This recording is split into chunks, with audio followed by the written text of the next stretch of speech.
On va parler de Raphaël à présent. Donc Raphaël, c'est pas ton plus grand ami. Il a fait son retour, un retour très remarqué en hélicoptère à Hawaï. Tu t'y attendais?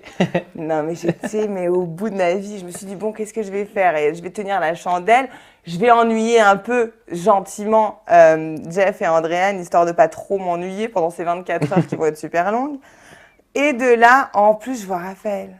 Ah non, mais alors là, mon Dieu, j'avais juste une envie, c'était de pleurer, de sauter en bas de Super la cette saison. falaise. Ah non, mais là, je savais que ça allait être super long. Mais heureusement, Raph, en fait, c'est quelqu'un que j'ai appris à découvrir dans les anges parce que avant, on se connaissait vite fait comme ça, mais pas incroyablement. Et je trouve que c'est quelqu'un, malgré son jeune âge, qui est très mature, qui est tout le temps en train d'aller vers les gens qui vont foncièrement pas bien. Il a vraiment un espèce de côté grand frère. Et dans la survie, il a été vraiment... bon, ouais, Jeff a un grand mental aussi, mais Raph a vraiment une force mentale. Et il a un espèce de truc un petit peu côté manager, comme ça, où il va remonter les troupes, rebooster les troupes. Voilà. Ouais. Et il est quelqu'un qui est de très bonne humeur. Donc, au final, je suis contente d'avoir commencé par la survie. Parce que je pense que dans la maison, on aurait été chacun à un bout de la baraque et on se serait certainement pas adressé la parole jusqu'à la fin de l'aventure parce qu'on s'aimait pas.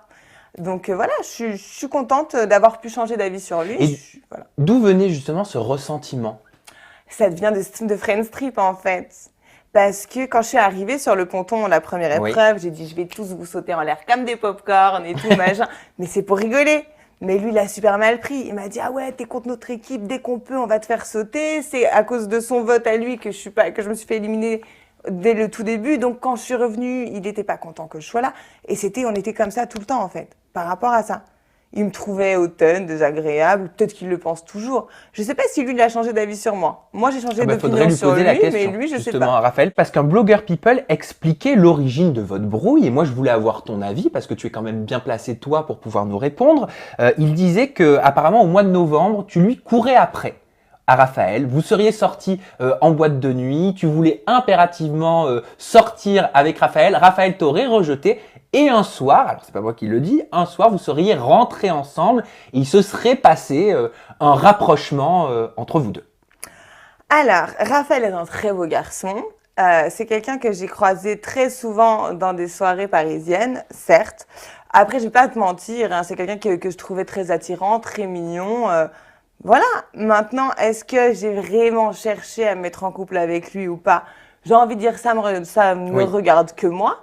Parce que c'est quelque chose qui n'a pas été le cas, donc à partir du moment où ça ne s'est pas fait, peu importe. Et l'histoire, c'est quoi? C'est que je suis une grande fille, moi. Comme tout le monde s'amuse à le répéter, je n'ai pas encore 30 ans, j'en ai 29 et demi. Et c'est important. Et c'est très important. Oui. À cet âge-là, c'est très important, les demi.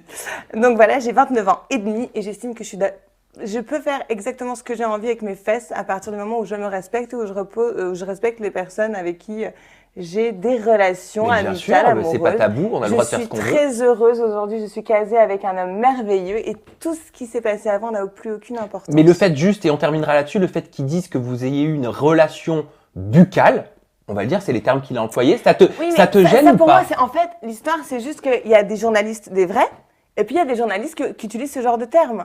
Après, si lui, quand il fait des choses avec quelqu'un, il a des relations buccales avec la personne, ça ne regarde que lui. Moi, quand je suis au lit avec mon amoureux, on fait l'amour. Après, chacun utilise les termes qu'il veut par rapport à sa propre vie et c'est privé, ça ne regarde que toi. Exact.